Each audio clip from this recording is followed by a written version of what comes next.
Hey guys, welcome back to Falcon Central Radio Show on the Pro Football Central Radio Network. I'm one of your hosts, Aaron Freeman, over at FalcFans.com. I'm joined by my good friend Scott Karasik, an editor at Blogging Dirty. We are back this week to talk about the Falcons' Week 8 win over the Green Bay Packers, and we're going to preview their Week 9 matchup against the Tampa Bay Buccaneers. Helping us to do that, we have with us our friend Eric Robinson, who writes for Blogging Dirty, among many other websites. You know Eric on Twitter at eRobinsonRSEN. And, we'll have Eric on. This is his first time on. It's been a while since we had a guest on. I think like week 1, I think was the last time we had one on. But we'll have Eric along to help us answer some of you guys' mailbag questions towards the end of the show as well. So, first of all, I want to welcome Eric to the show. Glad to be on, fellas. All right. Well, usually this is the segment of the show where we talk about some roster moves that the Falcons have made in the past week since we did the show, but this has been a quiet week. So no roster unless something happened in the last hour that I didn't see. I mean, the closest thing we've got to a roster move is the injury report. I mean, if we want to look at that real quick, that'll take 2 seconds. Okay. Same three guys have missed practice all week. It's been Jacob Tamme, Dwight Freeney, and Tevin Coleman. Everybody else on there has been limited. Grady Jarrett, Julio Jones, Andy Levitre, and Brian Poole. Other than that, not really anything that's new news. We all knew that Tamme was going to be out with a shoulder injury. We all knew Freeney had that torn quad. We all knew Coleman had that hamstring injury. The guys that are limited, I'm sure they'll play. They're just limited in practice. Eric, do you have anything to add on the injury update that Scott just gave? Nothing out of the ordinary and nothing new. I mean, I figured we were going to see Julio Jones' name on the injury report. You see his name on the injury report just about every week. He had limited practice yesterday, but he should be good to go on Thursday night. Yeah, I mean, I think that the thing with Julio is it's always a little bit questionable with him on the injury report because the team isn't always forthcoming in terms of giving us the whole truth about him, because I think the last time the team actually declared him out for a game ahead of time was back in 2013 when he was put on IR. And Julio has been nicked up since then. He's been out for games. Like I remember that Steeler game in 2014. All week long they said, oh, he might play. And then like the day of the game, he was out. And it was one of those things where, it's understandable that the team does that just because, they know that if they let on Julio's health status, it's going to dramatically affect how a team prepares for them. They have to prepare for Julio Jones. So my expectation with Julio is he will play. The question is whether or not he's going to be a decoy. I think that was really sort of what he was in the week 1. I think he was a little bit more nicked up than the team let on going into that game. And towards the end of the game, he got a little bit more involved because the Falcons were losing that game. They basically someone's got to make a play. Let's throw the ball to Julio. Right. So that's going to be the interesting thing to keep an eye on Thursday. And we'll probably have a pretty good idea, after a couple of the series in the first quarter, how healthy Julio is. But you can't really glean anything from the injury report is basically what I'm saying. Basically, pretty much. Yeah, it's going to be worth keeping an eye on based on the fact that Tampa Bay's secondary is porous. And if there was a secondary that Julio would be able to exploit fully, it's this one. So you would need to keep an eye on it just based on the fact that there is a possibility he may be a decoy for a good portion of the game. So, if he's decoying their best player, which is Vernon Hargreaves most of the game, I'll be okay with that. Right. But, I mean, it's still Tampa Bay. So, I mean, this is if Julio was fully healthy, this is a defense that he can easily put up 150 and a couple touchdowns on. I agree. All right, let's talk about this Green Bay win. It was a little bit of a nail biter towards the end, a little bit of drama, as is often the case with the Falcons and sort of the wins. Got a last-minute touchdown by Mohamed Sanu. Left about 31 seconds left on the clock. People were sweating towards the end, seeing if Aaron Rodgers would pull some magic. We as Falcon fans, we've seen people like Geno Smith and Brian Hoyer and Matt Stafford sort of rip our hearts out in the last minutes of games. So the expectation was, okay, there's a pretty good chance that Aaron Rodgers, a former league MVP, might do it, but the Falcons held strong and ended up pulling out the win. Eric, I'm curious, what were your sort of thoughts on this past week's win? The biggest takeaway for me is not even the game-winning drive by Matt Ryan. The biggest takeaway for me is how different the defense looked in the second half. They went to a lot more man coverage in the second half, and at times it worked. At times it allowed Aaron Rodgers to get 10, 12, 15-yard gains on runs. But in that second half, that defense got 2 sacks. They limited Green Bay to 8 points, which those 8 points didn't come until the last 3 minutes of the game, and they got the huge 3-and-out to seal the game. That defense really buckled down in the second half, and it showed, and it really boosted Atlanta to getting a key win on the season. I mean, there's nothing else I can add to that. I mean, the second half, it was obvious they made an adjustment. They started playing a lot more 2-man as opposed to cover 3, and it helped out. They spied on Rodgers. When the only times they didn't spy on Rodgers were the 4 big runs that he had throughout the day. So, So it was good to see that. It was also good to see Atlanta get a win without much from Julio and without anything at all from Tevin Coleman. I mean, this is the questions still continue to be produced throughout the season. Can Atlanta get wins without their big names? And this was a game where Julio had 3 catches in the first quarter and nothing else since then. And Tevin Coleman was out with an injury, and they still found a way to win the game. I don't know how, honestly, you cannot mention Matt Ryan in the MVP race. I've seen some people do it. I think this game was a big notch on his belt as far as towards, the MVP race for him and how he's played so far this season. Let's just say that his top rusher was Terron Ward, and then his top 3 receivers were Mosanu, Taylor Gabriel, and Austin Hooper. Right, and Ward had 3 brand new guys. And Ward had 46 yards. So he pretty much did it on his own. And that was Matty Ice that we saw on that game-winning drive. That was huge. That was. Yeah, I don't got anything else to add to that. You guys said it all. I thought it was interesting to see the offense sort of get a little bit stronger in the second half of the game. They were 0 for 4 in third downs in the first half. Then they were 4 for 5 in the second half. Being able to sort of extend some of those drives and keep the chains moving.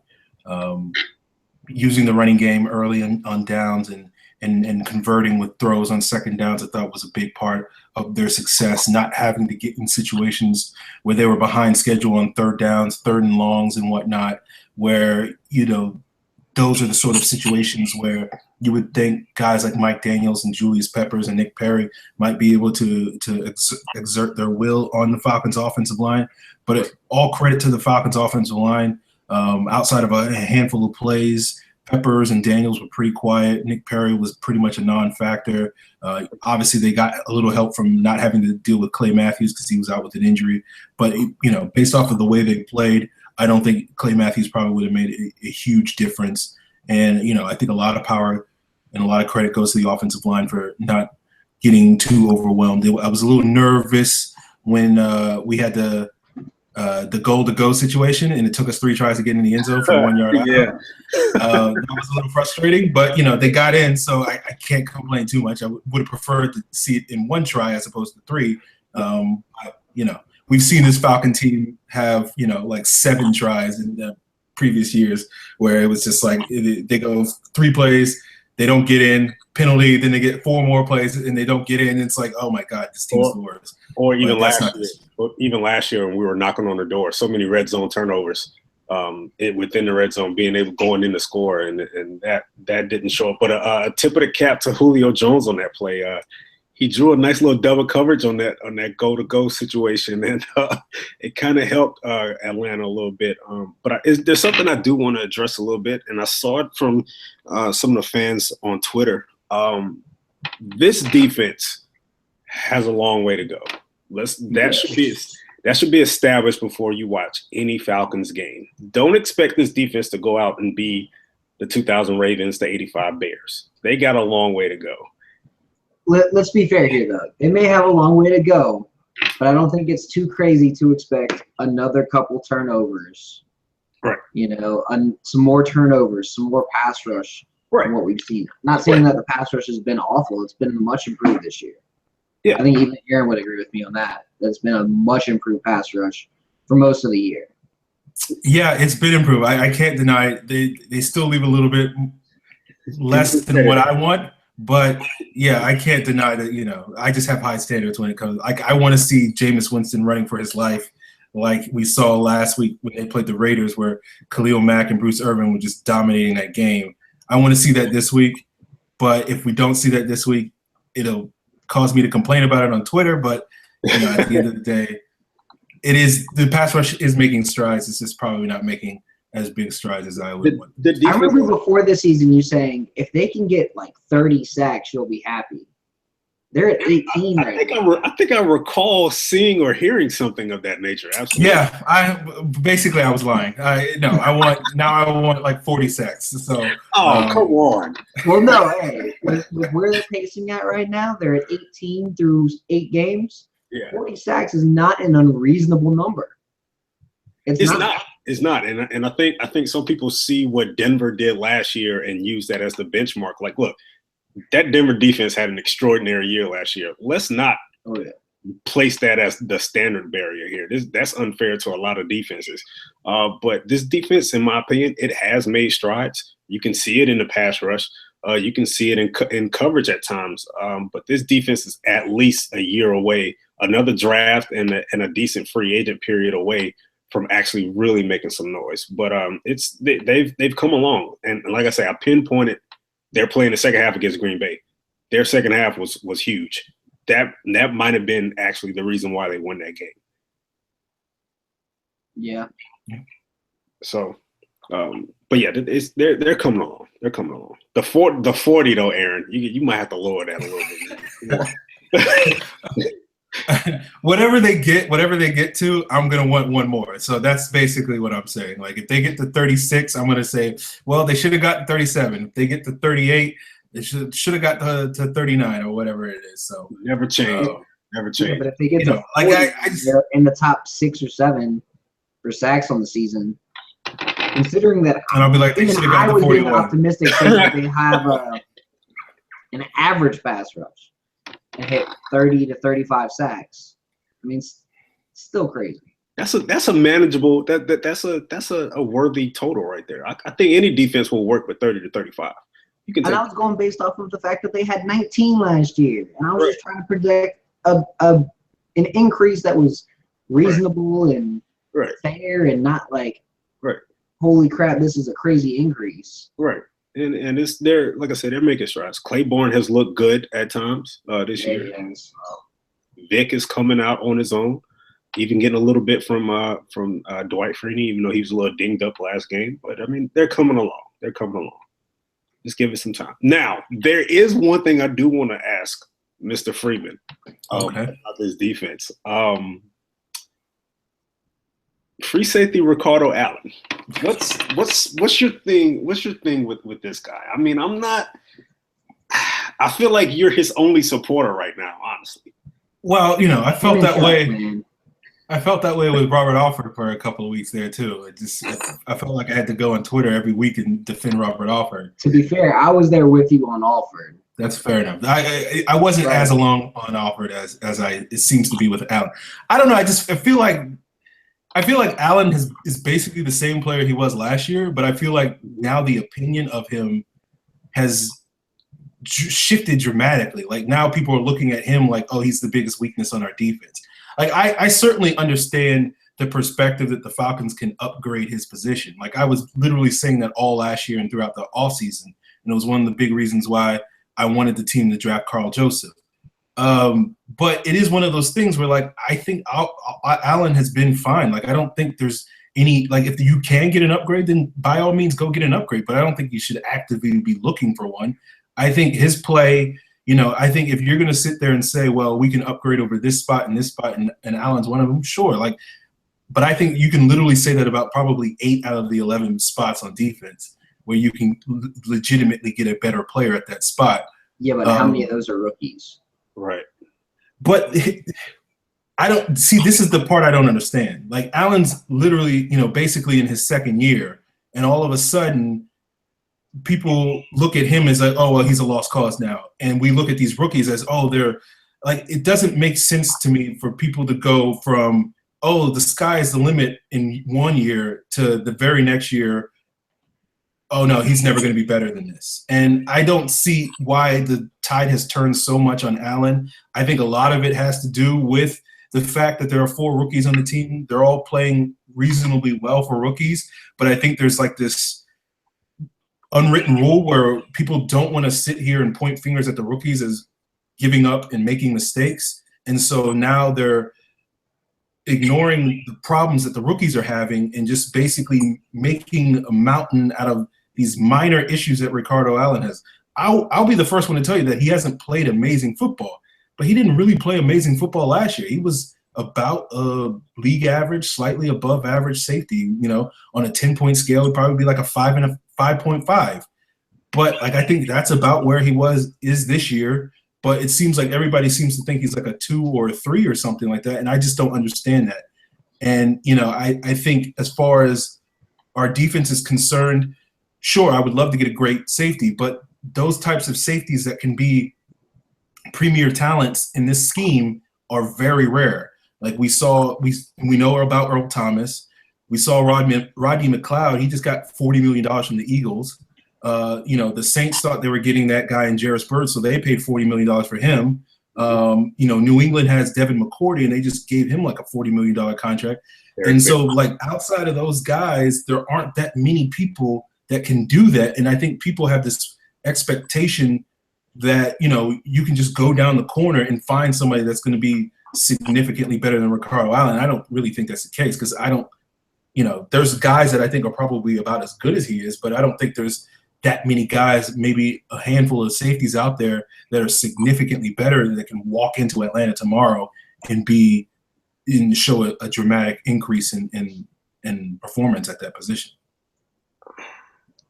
I feel that he is an average free safety at this point, but I also feel that he may not be that far from his ceiling if he hasn't met it already.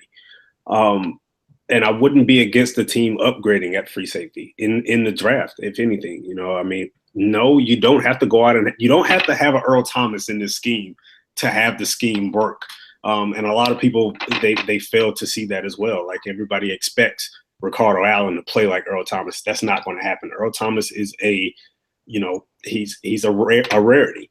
But I feel that his average play is going to hinder the secondary if it hasn't hindered it at all. And I feel like they do need to make an upgrade in the offseason now. As far as free agency goes, Eric Berry his name may be tossed out there, but I highly doubt he's leaving Kansas City. Outside of that, it's the draft. But I wouldn't mind the team upgrading over Ricardo Allen. I think we've seen enough from him to know that he may not be any much better than what he is right now.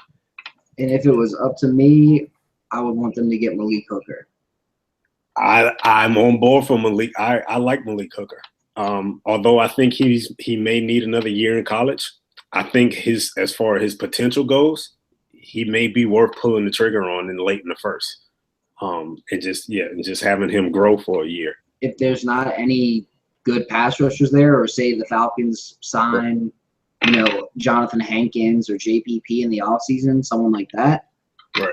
You might as well take a free safety like Hooker in the first, because even if he's not perfect that first year, mm-hmm. you can still have Alford, because I'm a big – Aaron will attest to this. I'm big on the re-sign Alford bandwagon, which is why I'm against the whole trade for Joe Hayden bandwagon. I feel like that'd be a waste. I'm against – you're looking at the same contract. Worst case scenario. I'm against the trade for Joe Hayden because it really doesn't make much sense. His presence is not going to help the defense at all. I mean, the defense already has 2 good corners starting, plus Brian Poole is coming up. There's no purpose. There's no reason of even going out to get Joe Hayden. He's not going to help the defense that much. All he's going to do is bring a heavier price tag. That's pretty much it is. Just re-sign Alford, because I don't think he's going to get Joe Hayden level money. And I'm saying I'm saying franchise him too, as opposed to like Tag offered? or like transition tag. Oh, okay. Because then you see what kind of offer he's actually going to get. Right. And if he's at $9 million or $8 million a year, you adjust the structure a little bit and you just have him resign. Or he may get his feelings hurt in the free agency and he just, comes back to Atlanta with his arms wide open. Exactly. Either one can have. I'm secretly. I don't think the market for him in free agency is as big as people think. I don't think it will be either. Sold. I don't think it will be either. I honestly feel that his reputation for soaking up pass interference penalties has traveled around the league. And I think it may hurt him. Now, he's going 2 weeks in a row without committing one. I'm glad to see that. But I think he's actually quietly building a rep as being a guy that's just, he's too aggressive. So it may actually hurt him in the offseason. But the Falcons having their own Sheldon Brown, Lito Shepherd, or Bobby Taylor, Troy Vincent combination has been nice. I will say that. It has been nice. Right. And I'm still quietly rooting for Jalen Collins, even though week by week it doesn't look like he'll be a Falcon next season. Yeah, that's one thing I wanted to talk to Aaron about this week. Okay. I mean, let's talk about it. I don't know how you can look at Jalen Collins and him being a healthy scratch basically every week. Right. Since the suspension. And the only reason why he was even active that 1 week that he was active was because CJ Goodwin was hurt. So, I mean, he's played one game through 8 in 2016. Now, maybe they're waiting until after the bye to get him into the defense, but, I mean, he's been practicing this whole time. He knows what he's supposed to be doing. Right. He knows the scheme. It's his second year in it. And, yeah, he was supposed to be a project, but, I mean, you can't tell me that he can't be farther along than a converted wide receiver and a rookie undrafted free agent. Right. And, yeah, Poole's playing extremely well. And, yeah, CJ Goodwin actually had some really good plays last week. But, come on, man. The plays that we saw given to Goodwin in the fourth quarter were supposed to be for Jalen Collins. And they were not for Jalen Collins for a reason. And I honestly feel it has really nothing to do with his ability. I honestly feel that there's something going on behind the scenes to where it's hurting him. He's been a healthy scratch for 4 weeks in a row. He's a high second round pick. That's alarm is going off in my head when I see something like that.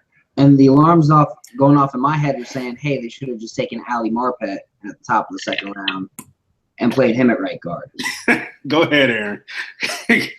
Whatever. Look, here's my stance on Collins. Like, I'm not going to sit here and speculate on whether the Falcons wanted to draft him or whatnot. I read the report from the Milwaukee Journal-Sentinel. The guy who wrote the report, I think, was Bob McGinn. He's a very good beat writer, so I'm sure he has a good source, and I'm not going to deny the report. It may be true, it may not be true. I think what's happened is that report coming out has completely dramatically changed how people are sort of perceiving sort of mundane sort of things. Jalen Collins has been the 5th cornerback on the depth chart since training camp started. But now all of a sudden, because of this one report comes out that the Falcons didn't really want him and the coaching staff didn't want him and the GM and the front office did and drafted him anyway, all of a sudden now we're reading that as, oh, Jalen Collins being the 5th cornerback means that the coaching staff or the team doesn't really want him or there's something else going on. I think it's just simply the coaching staff believes that he needs to work to earn his spot. He's not going to be given his spot just because he's a high draft pick. I think this is exactly what everybody, thinks coaches should do in the NFL and not sort of just give guys opportunities just because they drafted him highly. This is one of those things that people said, oh, Dan Quinn doesn't do that. He doesn't, in this example of him not doing that, Goodwin has been working ahead of him. Poole has been working ahead of him all summer long. Both of those guys have shown flashes of ability to earn their 3rd and 4th corner designations. And the fact that Jalen Collins has not leapfrogged either one of those guys, I don't think it's sort of this, nefarious scheme going on behind the scenes where the team is like, there's something. I just think it's simply like he's not getting his opportunity. Now, what this means to the long-term future of Jalen Collins, I don't know. But like, I think he will be a Falcon for the next 2 years. Now, whether he gets an opportunity to be a starter or a nickel cornerback in those 2 years, I have no idea. But he'll get an opportunity next year because, again, I think Robert Alford is not going to be a Falcon. I think the Falcons are going to go out and get another cornerback in free agency to sort of plug and play for a year at least. Their own Kerry Williams, but hopefully not as bad as Kerry Williams was in Seattle. It's going to be a situation where that's going to be a prime opportunity for Jalen Collins to shake all the doubters. He can very easily come out next summer in training camp with that opportunity and win that starting job, or he could very easily be the fifth corner and on the roster bubble. I don't know. I don't think there's anything to glean from, the Falcons week 7 or week 8 inactives for next year. I felt this way even before the report came out. And I think by the report coming out, it gives it a lot more credibility. They don't even think much of him to place him as a gunner on special teams. Like that's an issue to me right there. They don't even throw him out on special teams just to say, hey, put a jersey on, just get out there and get some reps just to get out there and play. There's a reason why he's not on the field at all. At all. Well, I can't. They've been keeping 4 corners active all season long, just so they can keep 28 safeties active. That's their choice in terms of how they're going to shake up the roster. There's another reason. But I don't think I think they just feel like Jalen Collins for whatever reason is not as valuable a piece on special teams as Robinson Threezy. Now, I thought it was interesting that Dan Quinn said that they might give Jalen Collins a shot this week just because Threezy was working as the gunner on Sunday, and it was his mistake was a big reason why Trevor Davis had that big return. And last week when Collins was actually in the game, he did work as a gunner on special teams. He worked as a gunner throughout last season. Mm-hmm. I think it's still a little early in the season for people to be drawing huge conclusions about how the coaching staff feels about Jalen Collins. Yeah, he's been a healthy scratch, but I don't think that's a big deal. Now, I think before people jump to those conclusions, let's see what he does the rest of the season. Let's see what he does next offseason. And then I think people can, start throwing out that, infamous B word in terms of his abilities. But I think right now, I think it's just people having, there's not enough drama involving the Falcons because they keep winning games. So they have to just drum up this sort of drama behind the scenes to make it bigger than it actually is. I'm not going to label him as a bust at all. There's I have no reason to do that. I just feel that they think so low of him to the point to where they don't even have him on special teams. He's been a healthy scratch 4 weeks in a row. Even Sherrod Neesman has been active for more games than he has. I mean, it's just it's a problem. It's a problem. He's a second-round guy, and they don't even put him out on special teams to make tackles. To me, that says more than just he's quote-unquote not ready. I feel like there's something underlying there to say, hey, you know what? Maybe they really don't value him as much as we thought that they did. Maybe he pissed somebody off. Maybe he pissed off the special teams coach too. Yeah, but in situations like that, if somebody's in the doghouse, especially a guy with a high-round draft pick, if he's in the doghouse, they just throw him on special teams and, have him play his way off special teams. They don't even do that.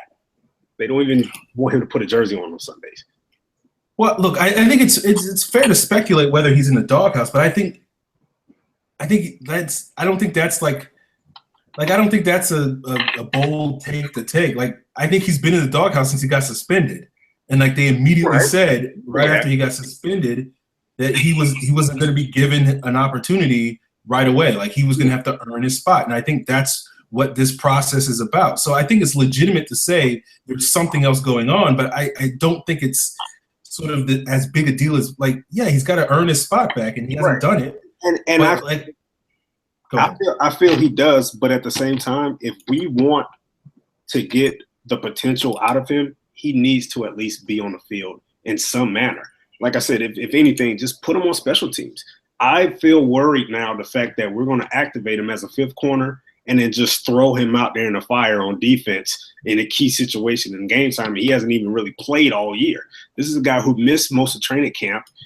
He played a handful of games last year, and he was suspended for the first 4 games this season, and then he pretty much sat another 4 games. And we're just going to throw him out there? At least let him get some reps on special teams. At least let him get used to playing. They don't even do that. That's the thing. That's why I feel like it's just something.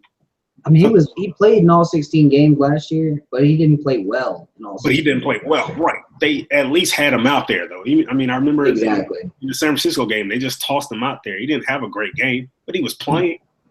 They don't even do that now.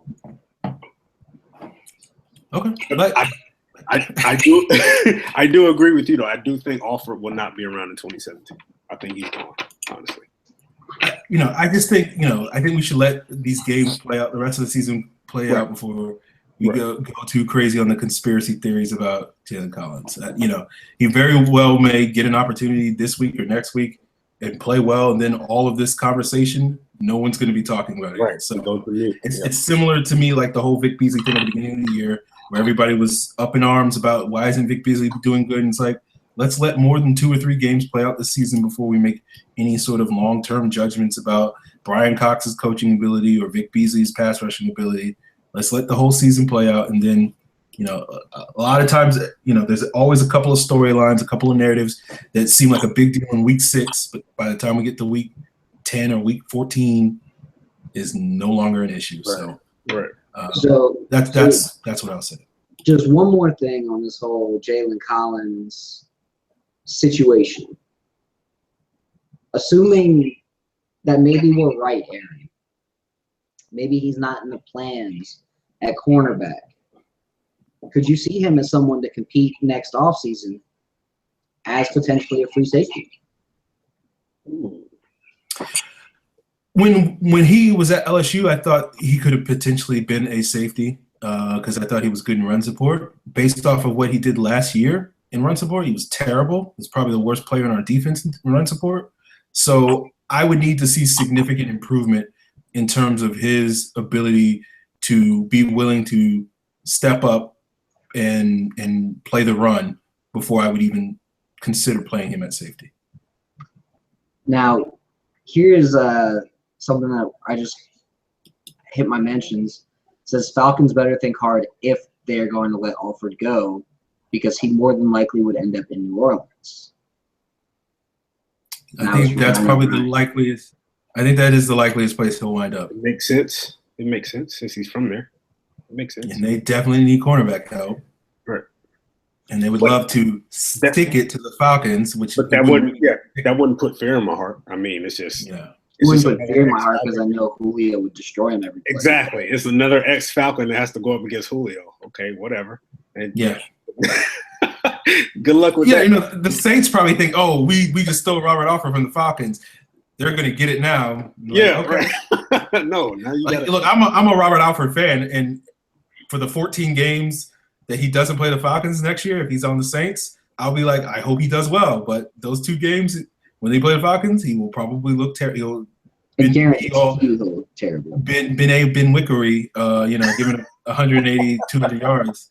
So, and I'll be like, yeah, he's good. He doesn't play the Falcons. And 500 of them are going to be to Julio.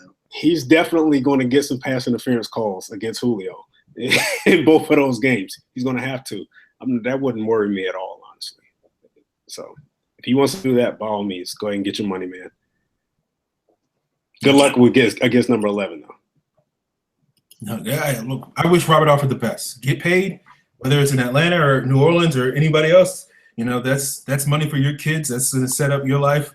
That's fine. But, I don't think the Falcons are going to be that team that's going to do it. So, Did we finish going over the Packers game? No, we didn't. We got off on a tangent. We totally got off on a tangent. Let's finish going over this Packers game.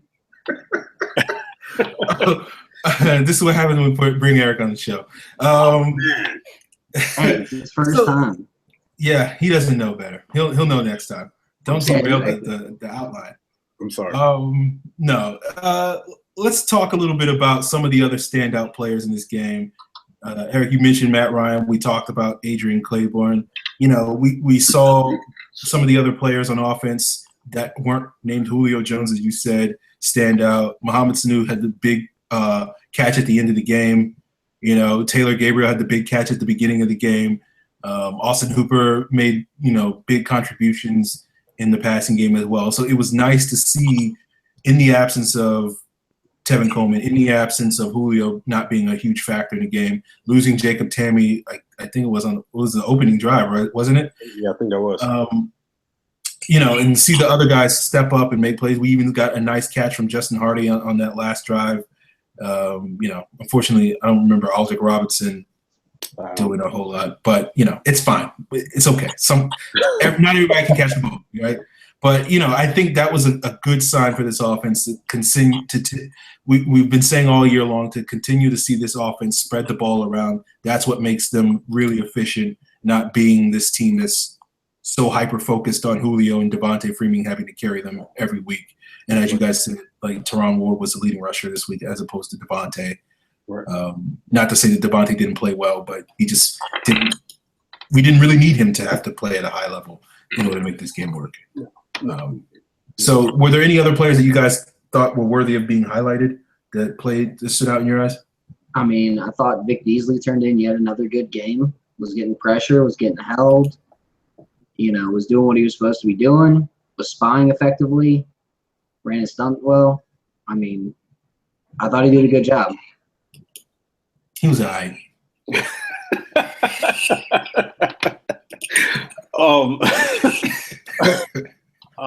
Brian Poole played a lot better in the second half. I like what I'm really starting to get used to, seeing him week after week making critical third down stops. He's playing his way on the roster next year. I think this guy is really solidifying himself as probably the starting slot corner in 2017. I like what I saw from him in the second half.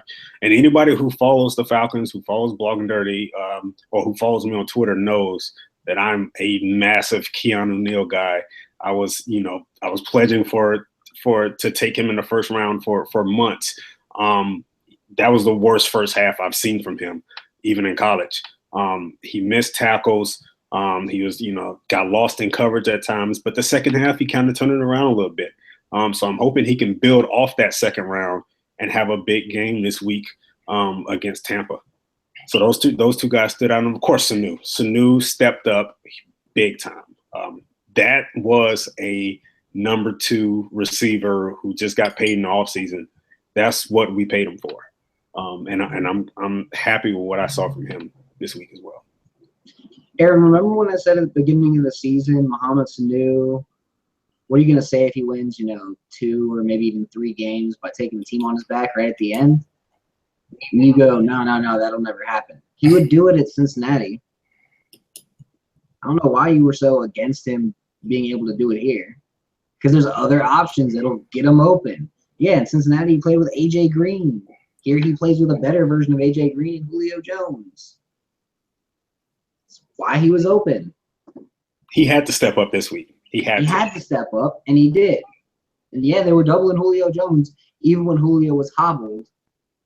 And they still allowed that touchdown to Mohamed Sanu because they were doubling Julio, and Sanu stepped up and did what he was supposed to do. Right. Yep. I'm just saying, this is a nice, just. Look, I can't take anything away from him. He did what he had to do. He got that one-on-one matchup with the linebacker, and he took full advantage and made an excellent catch on a not exactly great throw by Matt Ryan. No, it wasn't. It was behind him.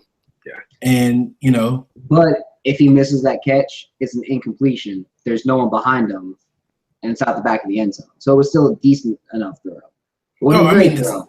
It's not an interception. It's an interceptable throw. But it was, he made Sanu have to work for that ball, and Sanu did it. So look, I can't begrudge Sanu for anything. It was nice to sort of see him, not sort of fade as the game wore on. Which he kind of did. He kind of did a little bit.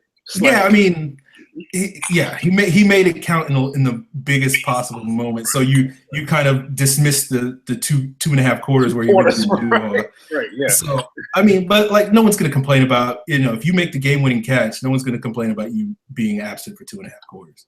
Right. Michael Jenkins did that a couple of times where it was like, I remember a Bucs game in like 2010 that he caught the game-winning touchdown or something, but like I think he was maybe had like 3 catches before that or something like that. So he had 3 catches before that, and it was like a 25-yard touchdown. And people were like, "Hell yeah, Michael Jenkins, where you been all day?"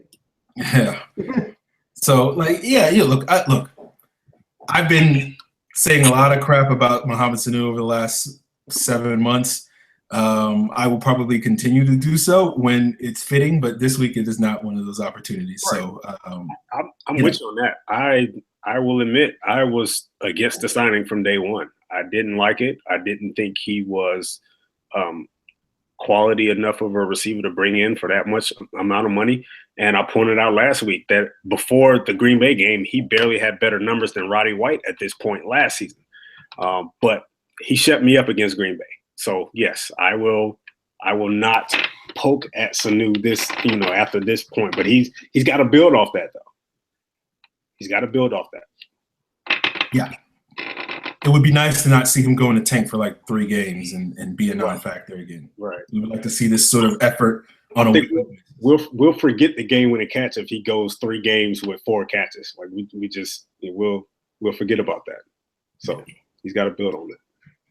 You guys got anything else you want to add about the Packers game before we move on to this Bucs contest?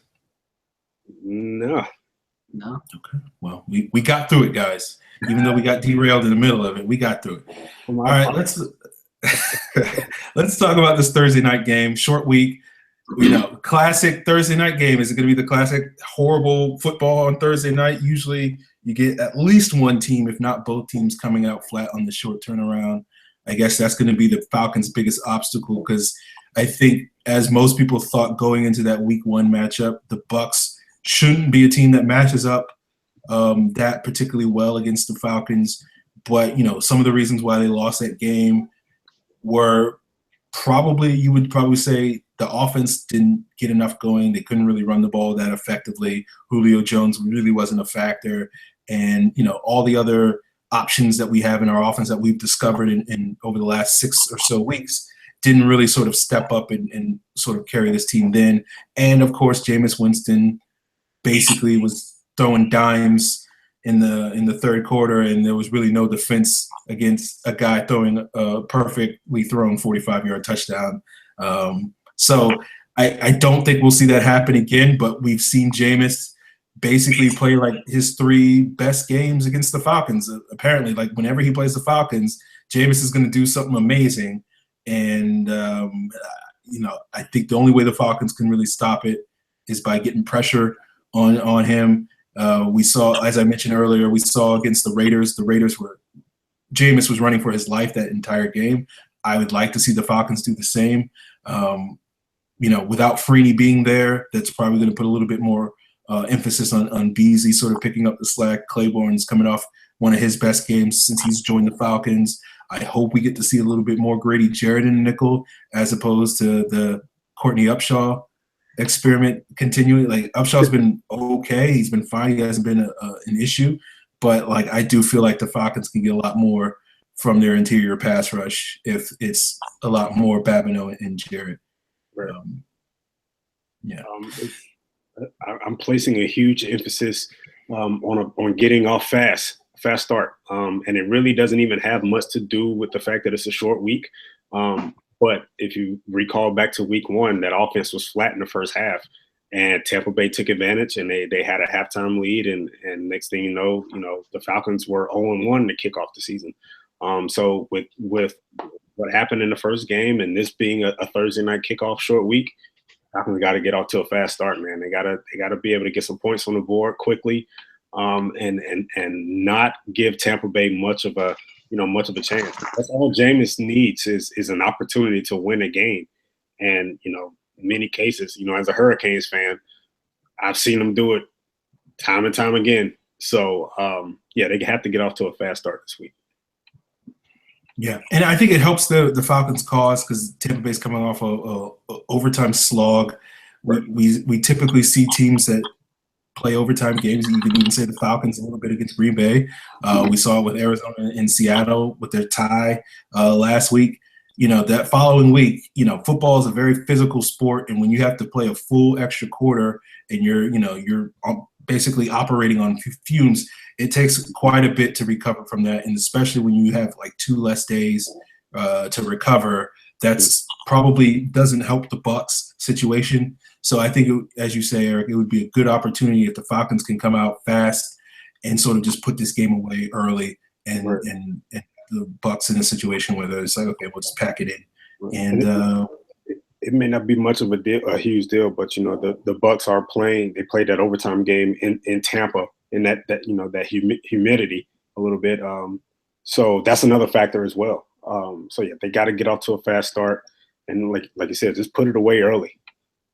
And since that first game for the Falcons, the Bucs run D has started to get exposed a little bit. So I wouldn't be against going to a ball control style offense, running the ball 30 times this week, giving 20 carries to Devontae, 10 to Tevin, or not Tevin, but Teron Ward, and just going that way, and then running a lot of play action against those corners, because those corners, Hargreaves is good, but Grimes is a shell of what he was, and Burner is terrible. Derek Carr is coming off of a 500-yard game last week against that Tampa secondary, so yeah. The plays will be there for Matt Ryan and Julio Jones and company. They just got to make them. They just have to make them. So I'd love to see Matt Ryan throw for 500 yards and Julio Jones have like 100 of it too. Right. Just hit up Taylor Gabriel all day. Absolutely. Yeah, go ahead, Eric. I'm sorry. Any expectations for you guys for this game? I think the Falcons will, as Scott mentioned briefly, I do think this is a game where the Falcons can sort of get the ball rolling on the ground and sort of just pound the Bucs physically, just wear them down, because I think they're going to be a little tired coming off of that overtime game. I do think, Gerald McCoy was a little nicked up last week, didn't really make a factor against Oakland. Now, granted, Oakland probably has the second best interior offensive line in the league after the Cowboys, so that may have been an issue. But we've known in the past, Gerald McCoy has given this offensive line a little bit of a problem. And I think, but if he's a little nicked up, Clinton McDonald's a little nicked up, this is a prime opportunity for the Falcons to really sort of grind down the Bucs, hopefully get Devontae going, see some Teron Ward, maybe even see some Stephen Ridley, and just sort of control this game on the ground, and if Julio needs some time to recover, not have to utilize him. If Tammy's absence hurts them a little bit, not have to ask Austin Hooper to have to make 7 or 8 catches or anything like that. Sort of just like ease this game and just sort of grind it out. And that's what I would like to see. I think we're capable of doing that and sort of exerting our will. And it would be nice to see the Falcons dominate a game on the ground. It hasn't been something that has been a regular sight since the heyday of Michael Turner, and I would love to see it come back this week. Me too. The only other thing I'd add to that is maybe see Sanu have some catches, see Hooper. I'm okay with Hooper having some catches, having to catch 7-8 balls in like 3rd and 6 situations, going 8 yards downfield and catching it right at the sticks, the way Tony Gonzalez used to do. I'm totally okay with that. Give me that kind of situation all day. But what I'd love to see even more is see what Josh Perkins has and see maybe if he did use his speed in mismatches. Right. I felt that way as well. With the injuries at tight end and at running back, that's worthy keeping an eye on as far as who is going to be activated. As Aaron touched on, there may be a possibility that Stephen Ridley may be in this contest. And Scott just pointed out that Josh Perkins may be activated as well. So I feel if either one of those guys are suited up and playing or on the active roster, there's a decent chance that they're going to see some plays. So that's worthy keeping an eye on too going into this contest. Eric, I'm curious, switching sides to the defensive side of the ball. Like we look at this Bucs offense, they don't have Doug Martin. Jacquizz Rodgers has been able to fuel a really good run game these last couple of weeks. He's going to be out with a sprained foot. So they're going to go to like a running back by committee with Anton Smith and Mike James and Peyton Barber. Anton Smith always gives me a little nightmares because I remember him in Atlanta. But, I don't think he's going to get 6 touches and 5 touchdowns. So I hope that's not the case. But, I think when you look at this Bucs offense, you're looking at, okay, their primary weapon is going to be Mike Evans, and he's going to do a lot of the heavy lifting. Do you feel like this is a good week to have Desmond Trufant shadow him? And since we don't have to worry quite as much about that number 2 receiver, who I guess technically is going to be Adam Humphries working at a slot, you feel like this is a good opportunity for Trufant to go one-on-one with Evans all game? Absolutely. This is, as far as on the defensive side of the ball, this is a total different dynamic compared to week 1. Because in week 1, we didn't have Keanu Neal. And then Deion Jones and Devondre Campbell were playing their first game. Now they got a few games up under them. So I think Quinn may make some adjustments. And to me, it would be beneficial to just, have Trufant say, hey, that's your guy for 4 quarters. This Bucs offense is hobbled. They don't have Doug Martin. They don't have Charles Sims. And both of those guys gave this defense troubles in week 1. Humphrey, Shepard, and Short don't scare me either. They don't. They don't scare me, especially with the way Brian Poole has stepped up lately. Offer has played pretty good the past couple of games as well. So I think it would be great to just, hey, Trufant, that's your guy for 4 quarters. Have at it. And his defense, they need to get after Winston. We saw a little bit in the Packers game, some safety blitzes with Keanu. And I think Quinn is going to toss a little bit more out there. They got to get after Winston in this game. Don't let him get comfortable in the pocket.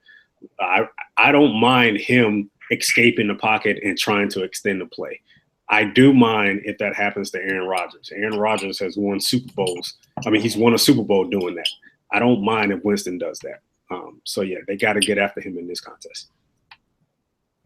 Okay, well, last time Jameis Winston escaped the pocket, it didn't go too well for the Falcons. So, I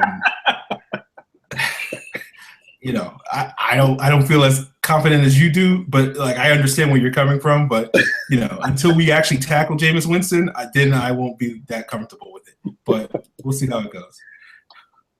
Thanks a lot, Warlow. Thanks a lot, entire Falcons defense. You know what's great about this season? Warlow has played less snaps on defense than Ben Garland has. Did you have to bring him up in this? Oh, my goodness. You just ruined Eric's good Ben Garland? You did. Did you have to bring up Ben Garland? Come on, what's wrong with Ben Garland, man? In 10 snaps, he's got 2 hurries. And he's a guard. Look, I value him as a Falcon, but Ben Garland is that guy that you see in the college game that doesn't have the name on the back of his jersey. He's still in the game. How is he? Why is he in the game? That's our Ben Garland. Let's move on from him, please. Okay.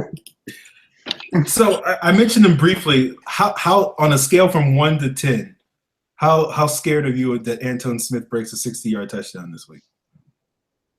Damn, 4, 5. Okay, all right.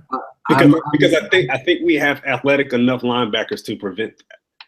We don't have the Warlow out there, and if Warlow was starting, and I'm like, yeah, Antoine Smith may get 200 all-purpose or 150 all-purpose. I'm noticing, I'm aware that he's out there, but I think our linebackers are athletic enough to prevent something like that from happening.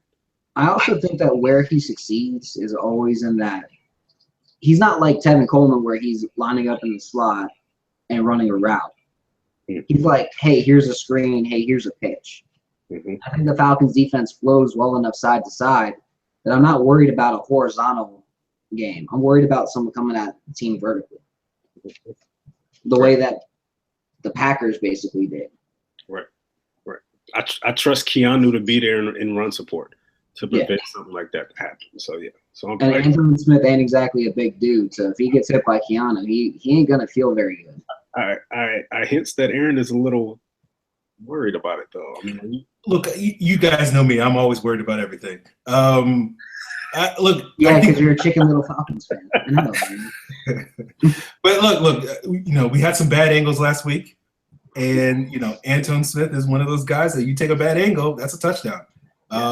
So I think it's something that they'll have to work on and tighten up a little bit this week. I have a good deal of confidence that we will, but I think this is a game where the Bucs are going to be similar to the Chargers, where they know, pound for pound that the Falcons are probably a better team. So they're just going to try to win by getting big plays. And if they can get 2 of those from Antoine Smith, then, that's 2 more than they would get from Doug Martin or Mike James or whoever. So, I hope that's not an opportunity that the Falcons sort of allow the Bucs to stay in this game just because they missed a couple of tackles and they take a couple of bad angles. So, on a 10-point scale, I'd probably say I'm like a 6.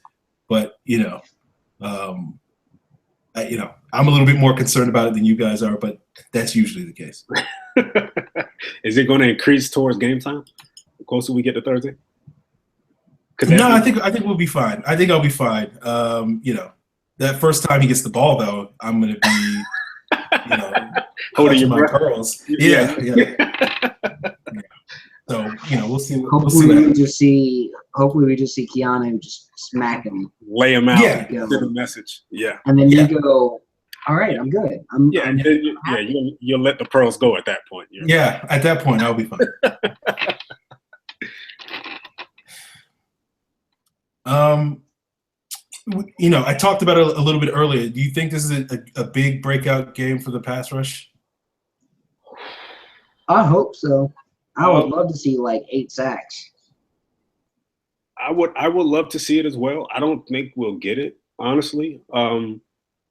But I think this defensive line has to be active again, like they were against Green Bay. Let's give, going back to the Green Bay game, let's give them some credit. That was a very good offensive line that they went up against. So they've improved a lot from last year. But as you pointed out, Khalil Mack and Bruce Irvin had their way against this offensive line in Tampa this past Sunday. So I feel that this athletic enough, this defensive line, especially with Vic, they can get after them. And I think we're going to see a lot of in-tackle stunts in this game as well. I mean, that's pretty much how the Falcons get their sacks anyway. I think Dotson's gotten a lot. Dotson seems to have something ailing him because he was having trouble with speed off the edge. And I think if Vic doesn't try to go to a spin move all the time like he did in the first game and he just sticks with that speed move, he's at least going to force Winston up in the pocket a little bit. Stop the spin move, Vic. Please stop it. Well, he hadn't done it since like the 3rd week of the season. Right. I noticed that. I pointed it out to Aaron last week, and he hasn't done it in a while. And I think the reason why he hasn't done it in a while because he knows how sloppy it looks. And I think Dwight Freeney pulled him to the side and said, "You can't do this move. You're not effective. Yeah. You're basically running a stunt pattern. Pretty much. So you can do it if you're running a stunt. If you're not running a stunt, just trust your speed. Either bull rush or speed rush. That's all you got to do." Right. He doesn't really need it. He did it in Clemson as far as the spin move goes. And it looked bad there too. At times it did. Sometimes he got clean. He got a clean sack off of it. But I think he's strong enough to throw in the bull rush every now and then. We've seen it from Vic the past couple of years. This cat he's a lot stronger than what he's made out to be. So he just needs to trust his ability, and I think he'll be able to get after Winston this game. Okay. All right. You guys got anything else you want to add about this Bucs game before we finish out and wrap up with some of these mailbag questions? No, just don't let this be another classic, Falcons loss. Like, this is a game they should have won. They're used to having games like this where, going into it, they look like the clean, better team on paper, but, they trip themselves up. So get this win, go to the bye week 6-3, and feel pretty good.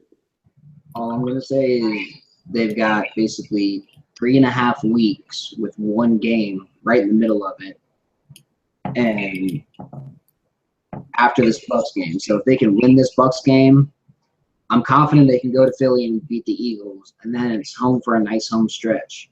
Right. And if they could be 7-3 going into the bye, this team is pretty much winning the division. Right. And I think Aaron would agree there.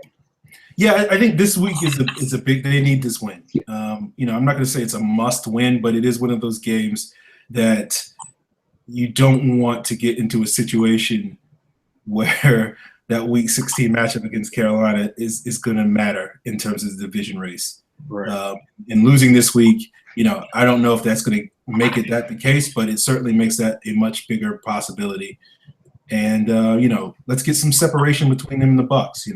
They can go up 2 games if they win this week, as opposed to not even that. I mean, the Saints and the Panthers, they both got to have 2 winnable games. The Panthers got the Rams, and the Saints have the 49ers this week, so they got a chance to close the gap too. So yeah, like you said, how hilarious would it be if both those teams lost?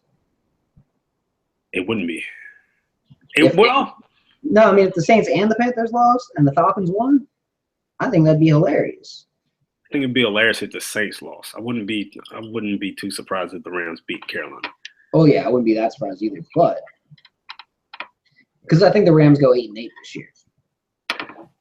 They're not a 7-9 team. They're an 8-8 team. Jeff Fisher's going to be coaching the damn Jacksonville Jaguars next year. Oh wow, yeah, he's earned that.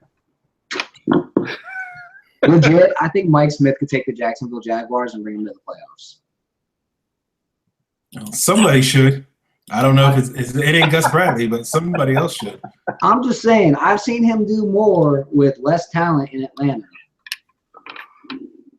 Yeah, I think Mike Smith. 2018 had less talent and won way more games than the Jacksonville team this year.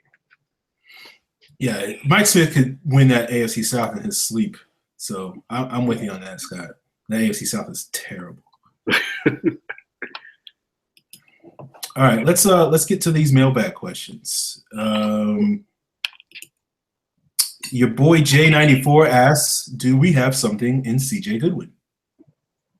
We just might. I mean, it's not going to be anything more than like a fourth corner and some special teams ability, but hell, if that's what you get for a minimal contract and he looks good doing it for years, for 3-4 years, that's worth having him on the roster. Right. I think we do have something. Just got to give him more time. He outside of the touchdown he gave up to Janis in the fourth quarter against Green Bay, I mean, he nearly came up with the game-sealing pick that he should have hauled that in, to be honest with you. But just got to give him some more time. This guy's converting from wide receiver, but I think he's worth keeping around and look for him to truly blossom in 2017. Yeah, so, I think he has something. He has length, he has ball skills. That's apparent. He's 6'3". He's a former receiver. We've seen him break up passes. It's just going to be about him tightening up his technique, polishing up his footwork, and he broke up those 2 passes against Green Bay. Going back and watching those plays again, Rodgers was a little late on the first one, and that gave Goodwin the opportunity to sort of recover and break it up. He threw behind his receiver on the second one that Eric just talked about. He almost picked off. So, I think the quarterback helped him out, made them look a little bit better than probably he could have been if Rodgers had been pinpoint on those throws.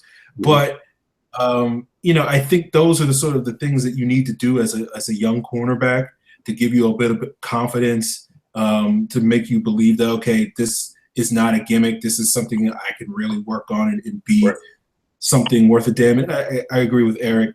I think we see him. He's gotten some playing time this year when we've had to go to our dime packages within the Green Bay game, because Green Bay was basically using 4 and 5 receivers almost every snap. We needed to with the more man coverage, we needed to have 4 corners out there on the field. I think we'll continue to see him get work as that fourth corner throughout, depending on the matchups.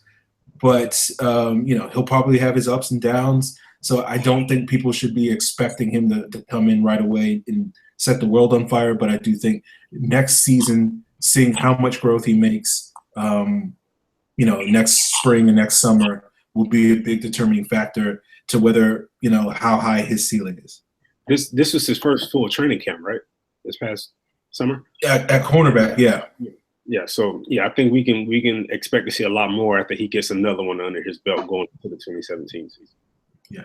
And who knows? Maybe CJ Goodwin breaks out next year, and they don't have to pay Alford because Goodwin looks like the next Brandon Browner.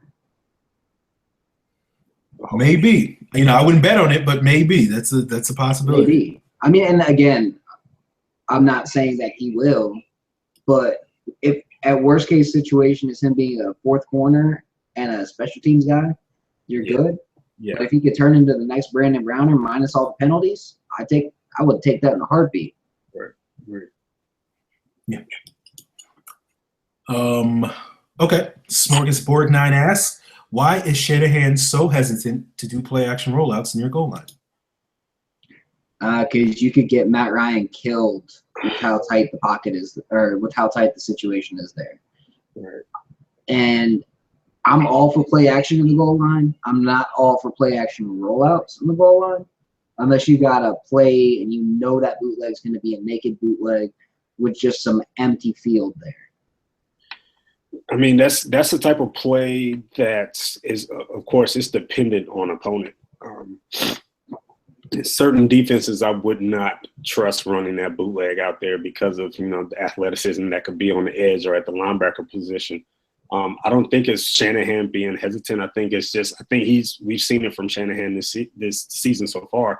I think he's gotten a lot better at his play calling just based on game flow.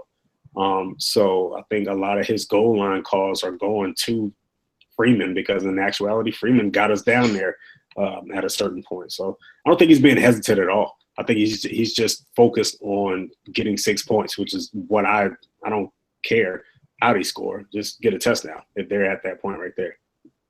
Yeah. I mean, this was part of the discussion last week with that 4th and 1 call against the Chargers, where people were like, "Why didn't they call this? Why didn't they call this?" Right. It's like when you have to get 1 yard, you can literally call like 50 plays. Right. So to pick one play and say that's the play that they should have called, you can make an argument for the other 49 or whatever. Right. So I think with the rollouts, particularly against Green Bay, I think there's a little hesitance because Julius Peppers is playing at edge, and basically if Julius Peppers sniffs out that rollout, there's no way Matt Ryan's getting away from him.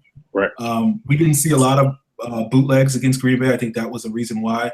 I think it's, as Eric said, I think it's depend on matchups and sort of the game flow, and if the bootleg works early in the game and he sees that defensive end biting down, then he'll be more likely to call it later in the game in goal line situations. But I don't think I'm always a big fan of the tight end rollout in the goal line situation because it seems to work so effectively, just because teams are so geared up for the run. We basically saw Aaron Rodgers scoring a 2-point conversion on a bootleg. Yep. So it works. I don't have an issue with Shanahan not calling it, because we're scoring regardless. We were 3 for 4 in the red zone. So, as long as you get in, it's fine with me. I was more aggravated with the 2 straight plays out of Jumbo. Like, hey, we're just going to line up and run it right down their throat. Against that defense? Against that defense. That ain't going to work. Yeah. That's what the Bucs this week, that might work. Against that defense, it ain't going to work. Yeah. But spreading them out on 3rd down after 2 straight plays and making it look like they were going to pass and then just a quick handoff, that was brilliant. Yeah. And I know Aaron's like, I would rather see him punching it in 1. I would too. But the call wasn't perfect. Yeah. I didn't have a problem with the 3 straight runs. I think if you're a run team, you're at the 1 yard line. If you can't pound the ball in on 2 or 3 tries, something is wrong with your team. So I don't have any problem with, I think they were going to go for it on 4th down. So I think calling the run on 3rd down is the right way to do it. And then on 4th down, then you run the pass play. But it's one of those situations where I think if you're going to be a physical football team, like, don't get punked by the Packers at the 1 yard line. That says a lot more to me negatively than you deciding to throw the ball or whatever. So I'm fine with Shanahan's play calling in that situation. Right. Okay, your boy J94S. Can we stop Quan Alexander from getting 15 tackles for loss on us? LOL. I mean, 15? Probably, yeah. He's going to get 1 or 2. He just does it every time he plays the Falcons. They just have to put a hat on him. And I blame Chris Chester every game for not stopping all the penetration on his side. And it's frustrating. I think Alexander is one of those linebackers that you just pretty much have to chalk it up every game. He's going to make a play or two, especially when it comes to making a tackle behind the line of scrimmage. But I've seen enough from Shanahan this season, and I trust him enough to devise some ways of using Alexander's speed against him. You know, making him flow one way and you know, taking the play back the other way. So Alexander's going to get his play. He's one of those few defenders on the Bucs defense that really you have the game plan for him and Levante David. They're going to get their plays. Yeah, I know Alexander has big games against the Falcons. He doesn't bother me all that much because I think he has some limitations. I think he's a little soft at the point of attack. Levante David's the linebacker that always scares me just because he can do anything. Yeah. And I think a big reason why Alexander is so successful is because of Levante David. I think, as alluded to earlier, I think, the way you take Alexander out of the equation is you pound the ball down their throats. You make him have to deal with those second-level offensive linemen that, as a barely 230-pound linebacker, he's going to struggle with, and he has routinely struggled with throughout his career. I think you get him playing on his heels, and that's how you sort of neutralize him. Now, I think that sort of plays somewhat to the strength of Levante David, so I think that is where you need to really be focused on and getting a hat on that guy because he will wreck your offense if you don't. But, I think, as I said earlier, run the football, and Quan Alexander won't be able to make those amazing plays that he has a tendency to make against the Falcons because usually those come either when he's blitzing or he's dropping in the coverage or he's chasing Julio down 30 yards downfield and stripping them from behind, those types of plays. If you're running the football, that's not going to happen. So, right. Damon asks, what percent of pass catches do you estimate Julio Jones has? Grammar is not your strength, Damon. What percent of pass catches do you estimate Julio Jones has? A hobbled look afterwards. How often do you think Julio Jones gets up limp after catching a pass is what he's asking. Every play. Oh, okay. Maybe Every play. reading is not my strength. My bad, Damon. Every play. No, it's a weirdly worded question. If that's the question, every play. I expect Julio to be hobbled and grimacing pretty much after every play. That's just Julio. Yeah, he takes shots, he gets up, he goes right back out there. I don't worry at all a lot about Julio grimacing. What's going to catch my attention is when Julio's on the sideline with no helmet and he has 3 trainers around. Then I'm going to be a little concerned. If he's on the sideline grimacing and he's bent over but nobody's around him, I'm not worried about that. Julio's hurt every week. He's pretty much going to be on the injury report just about every week. Might as well go ahead and face it now. That's just how Julio is. Yeah, the thing about Julio is, he's a Ferrari. He exerts so much energy on every single play that he does that his body, basically not everybody has the same bone structure, and his body doesn't really quite have the structure to handle his explosiveness. That's why it's so easy for him to get nicked up. You kind of see this with Jadeveon Clowney. Not every for every Jadeveon Clowney, there's a Julio, a Julius Peppers. For every Julio Jones, there's somebody else who's big and fast and never gets hurt. Larry Fitzgerald, I guess. I don't know. Okay, yeah, you can say that. Andre Johnson. Even though Andre Johnson was hurt a lot in his prime, though. Or then Calvin Johnson. Yeah, Calvin Johnson is a good example. Okay. Yeah. So, not everybody can sort of handle it. And so, basically, every time Julio has to exert himself, and I mean, that's how you sort of tell how hurt Julio is every catch he gets up, and it takes him 15 seconds to get up, and some offensive lineman is helping him up. And that's how you know he's not quite 100%. But it is one of those things where, you just basically want to have Julio do the minimum amount of work in those types of games. And that's why I think it's important that the Falcons can sort of pound the ball and not have to be in a situation like they were in week 1 where they needed Julio to basically suck it up and have to get this offense going in the last, 15, 20 minutes. I don't want that to be a situation. I want this short week to be an opportunity for Julio to sort of basically rest up and spread the ball to other players and get other people involved, and let's get them going against Philly or after the bye week or whenever before we really need I remember last year going into the Dallas game, he had those hamstring issues, and pretty much after every play, you would see him grimace, you would see him get up and kind of walk gingerly, but next thing you know, you look at the stat sheet and he had 9 catches for 2 touchdowns at the end of the game. So you're going to see that. I wouldn't worry a lot about it, honestly. As long as if he's grimacing after a 30-yard catch, then you know what? He's just nicked up. But hey, the man is on the roll. Let him play. He'll be all right. And I think having the whole one game over a 3-week span is going to be nice for him. Right. Honestly, I think the shortened week may be good for him too. Just based on the fact that even though he was kind of nicked up, we all know how Julio is. He's a competitor, and if he practiced yesterday and he was limited today, I think like I said, we'll be fine. He's going in Thursday night, and I know in his mind right now he's ready to roll. He's ready to get out there. Yeah. I mean, like the thing I think you said it, Eric. Julio's a competitor. He's going to go out there and play, even if he probably isn't in his best interest. And I think that was a legitimate concern early in the season. It might not have been in his best interest to play some of those games where he wasn't really making a huge impact in those games. He's going to play. There's no way that they're going to stop him from playing. And as I said earlier, the Falcons coaching staff is not going to stop him from playing because they need him to play just because he draws so much attention, as we saw against the Packers in that goal line situation. Like, they need him to do that because that gives opportunity for other players, to frees up other players to get one-on-ones that they have been so effective at stopping this year. But the thing with Julio is, like, if you can take anything off of his plate, that's a good thing for the Falcons.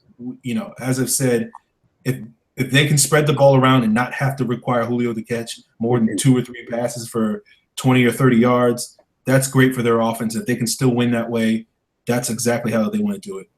Take it off the plate and still win. That's the thing too. I mean, he had 1 catch in New Orleans, but Coleman and Freeman had I believe they had over 200 combined offensive yards. So I mean, the fact that I think they had over 300 that day because Freeman himself they had what 3 total touchdowns between the two of them, right? But Freeman had 200 himself. The offense has answered the questions coming into the season. Can this team win without Julio? And I think they've shown it already.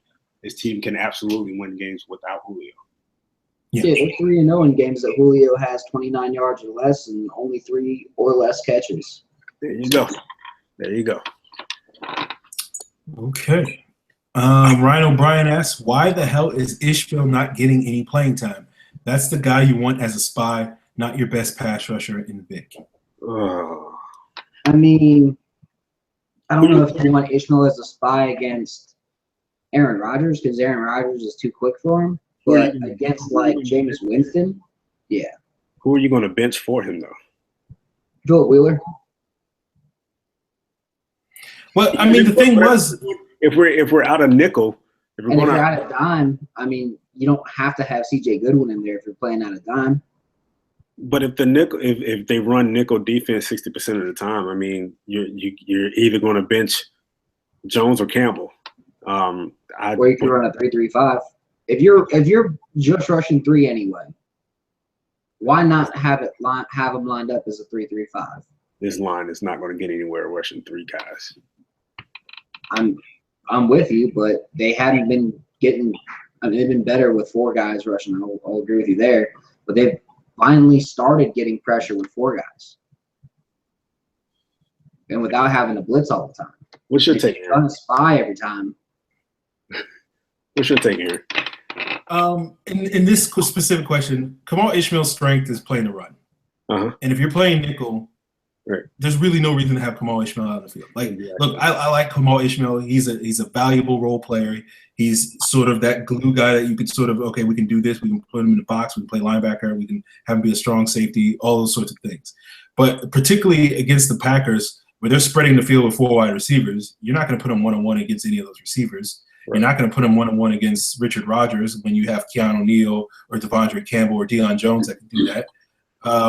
And so then at that instance, like, who are you like as Eric said, who are you really taking off the field in that situation? I mean, I guess you could have Vic rush the quarterback and take Courtney Upshaw out off the field, I guess.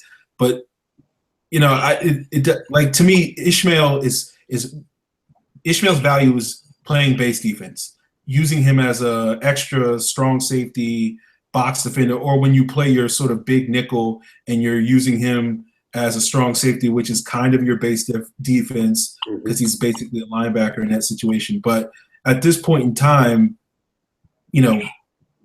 Campbell, Jones, Neal, he doesn't deserve to play over either of those guys. You're not going to put him out there instead of a cornerback. You're not going to replace him with Ricardo Allen, despite what anybody thinks at that spot. You're not going to ask him to play down on the line and play defensive ends. So, Ishmael's a guy that you pick your spots with. You pick the matchups. Green Bay was not a good matchup for Kamal Ishmael. Tampa Bay might be, just because they run a lot of 2 tight end sets. They run a lot of offense that will be base defense. And Philly maybe. Yeah.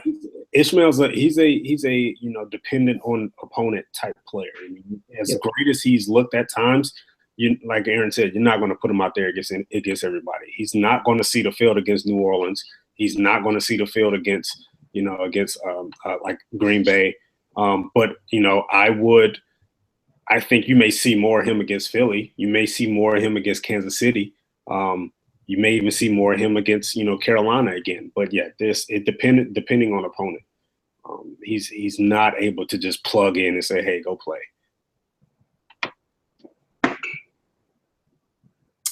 Okay.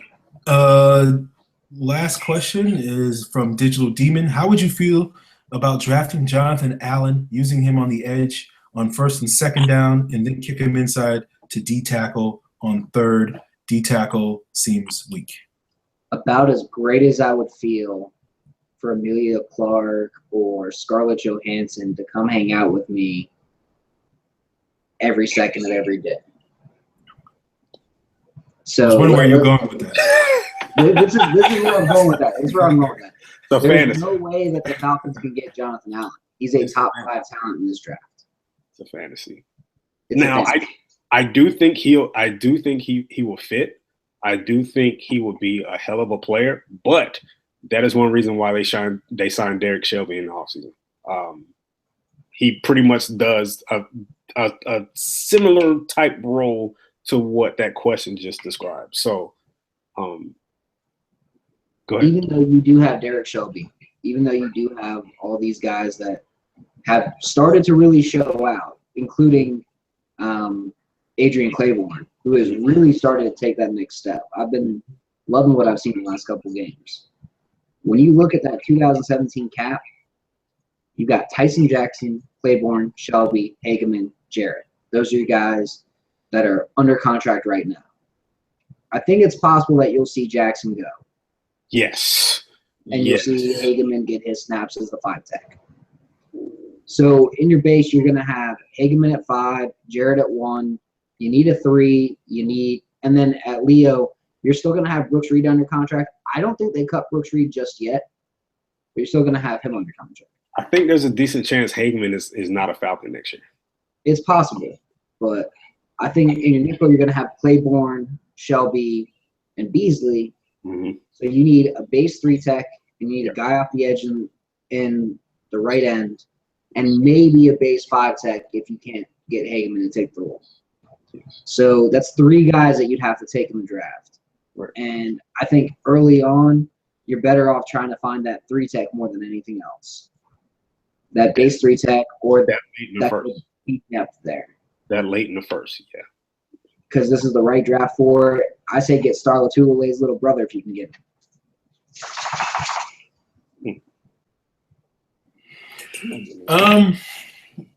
This is Yeah, I think with Jonathan Allen, he's probably not in the cards just because he'll be drafted probably much higher than we hope the Falcons are picking. Yep.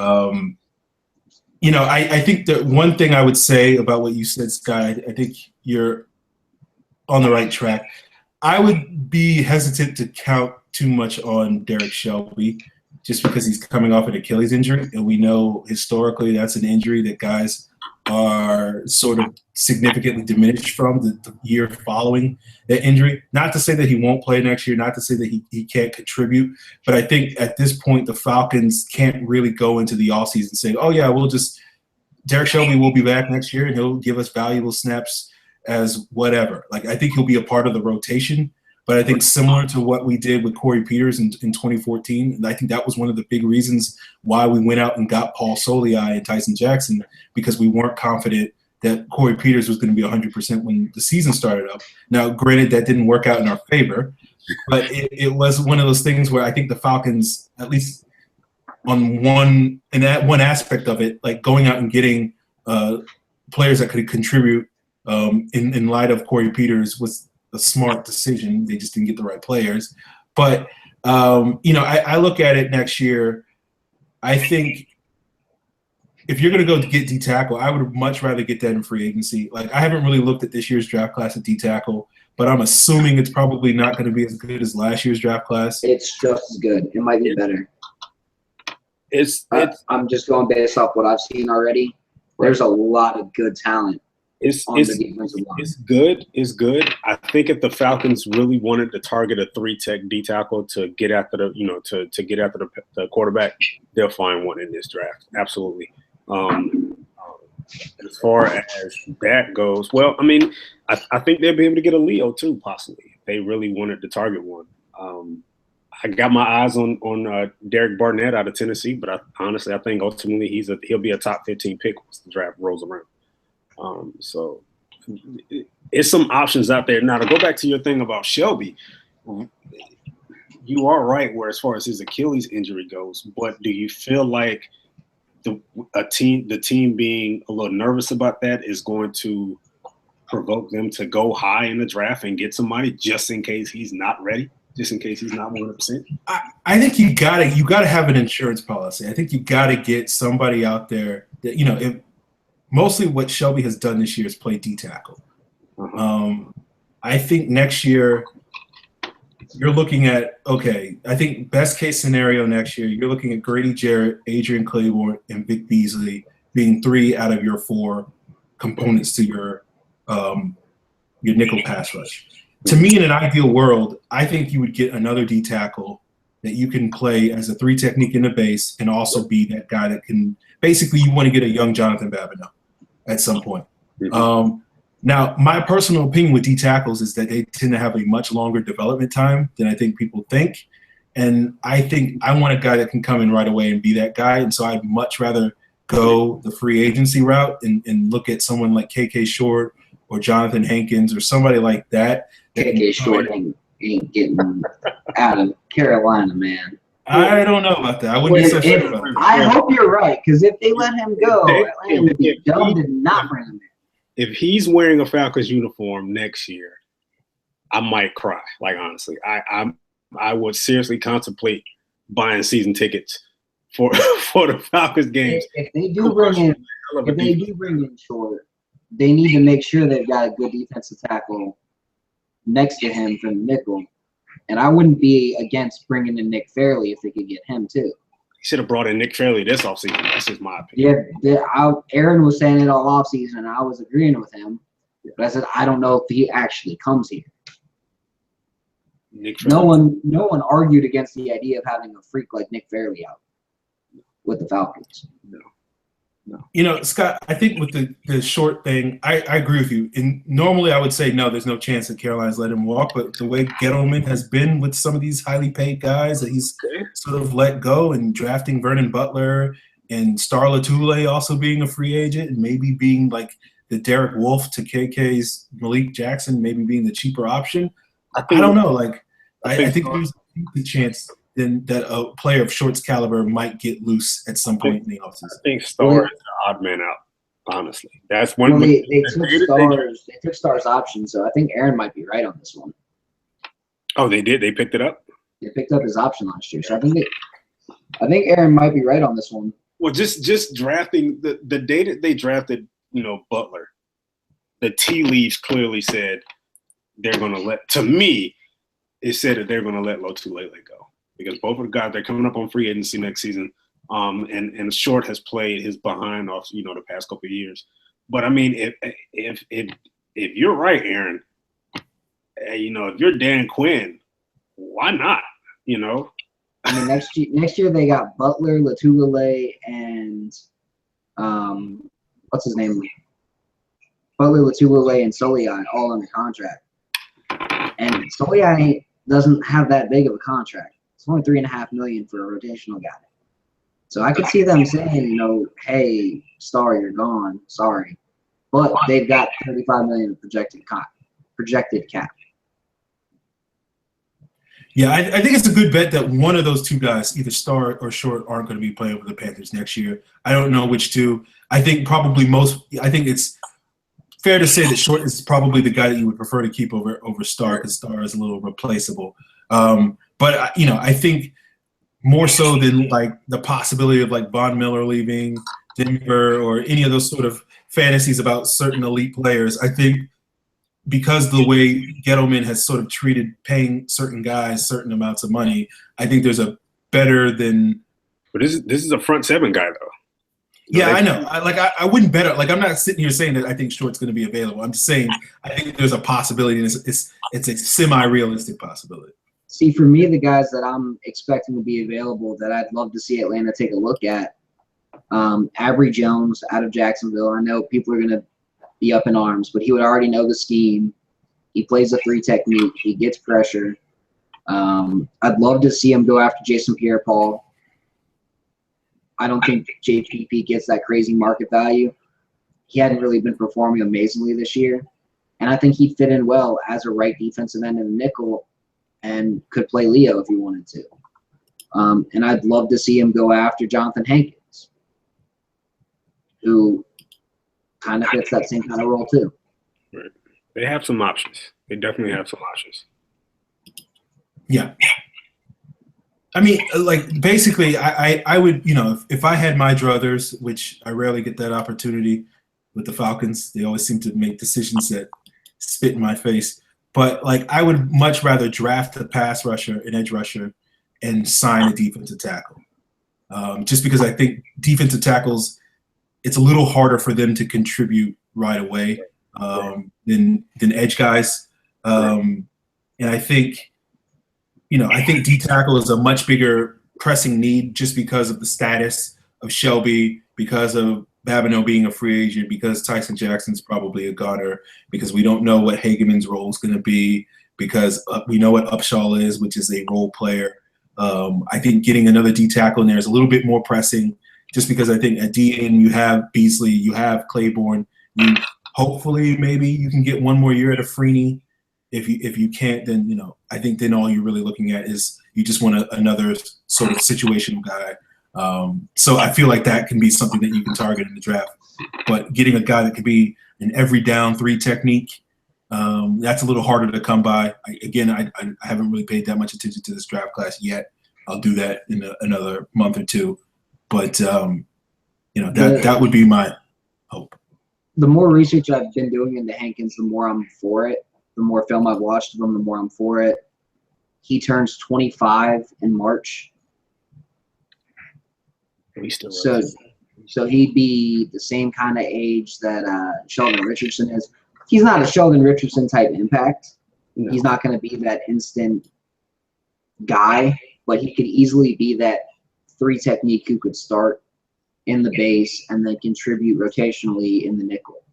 And I think that is more of a pressing need than your true 3 technique in the nickel. I think if you rotated Hankins and Jarrett in that spot that Shelby was in, as opposed to going out there and really forcing it for the nickel rotation, I think it'd be okay.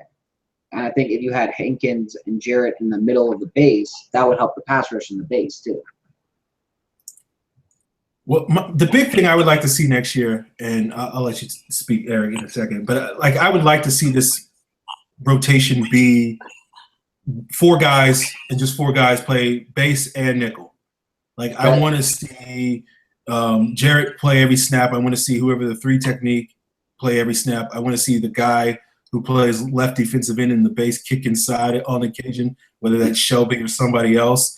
And then whoever the Leo is, whether it's Claiborne or somebody else, play every snap, and then have Beasley play strong side linebacker and then kick down to the edge and nickel. Like I don't want to see this sort of rotation because we've seen this year with the timeouts, the weird timeouts in the middle of the second quarter. You're like, why are the Falcons calling a timeout in the second quarter? It's almost always because they're having a trouble getting substitutions. We've had the 12 men on the field penalties screw us over multiple times this year. All because they can't. They're trying to substitute guys in and out, and like we saw this in Seattle once towards like Quinn's last year. There, they basically stopped having the 2 separate base versus nickel lines, and they just went with one group of guys.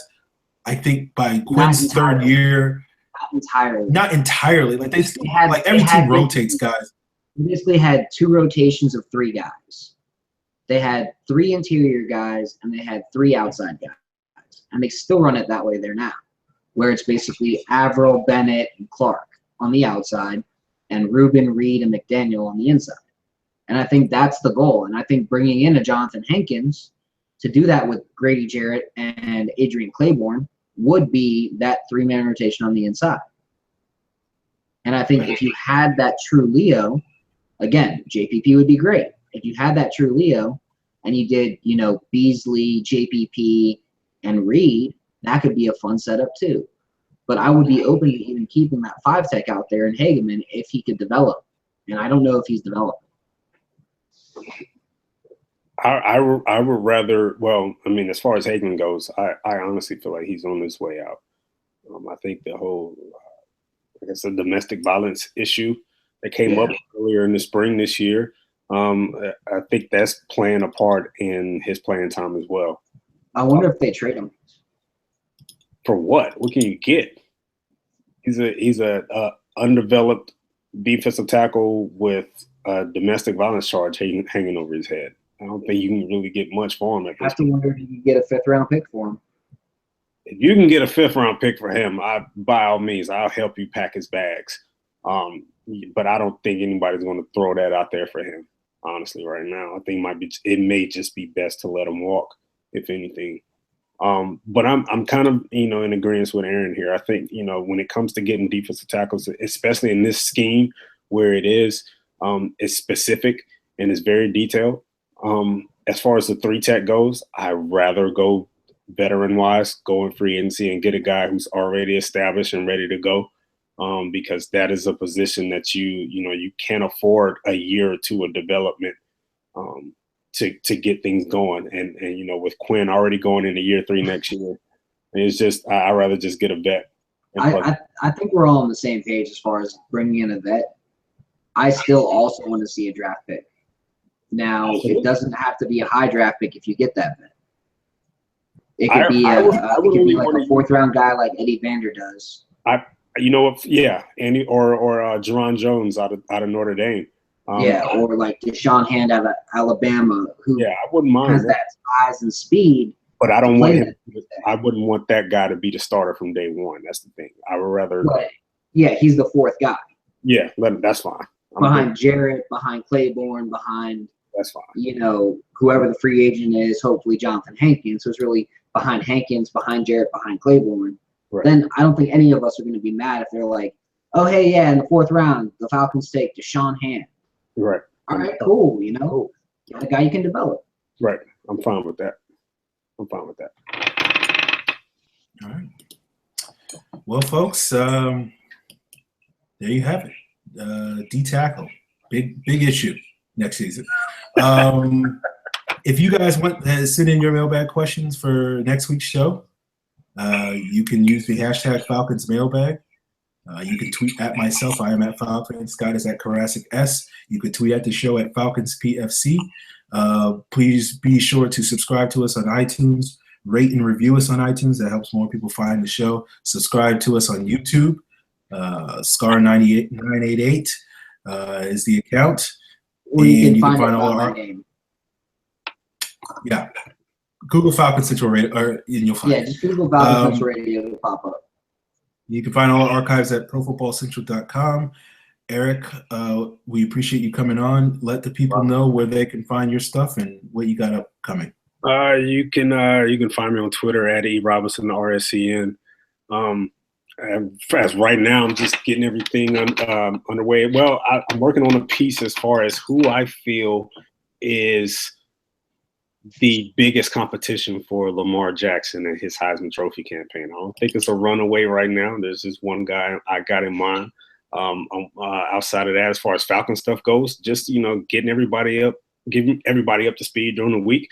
I'm also starting my draft studying now as well, right? So we can have the fans ready to go for next year as well. So there you go. So, folks, that's our show for tonight. Eric and Scott tried to gang up on me on the Jalen Collins thing. I fought them off. I stick to move. I got that Muhammad Ali code. So we'll see you guys next week, and hope you enjoy the show.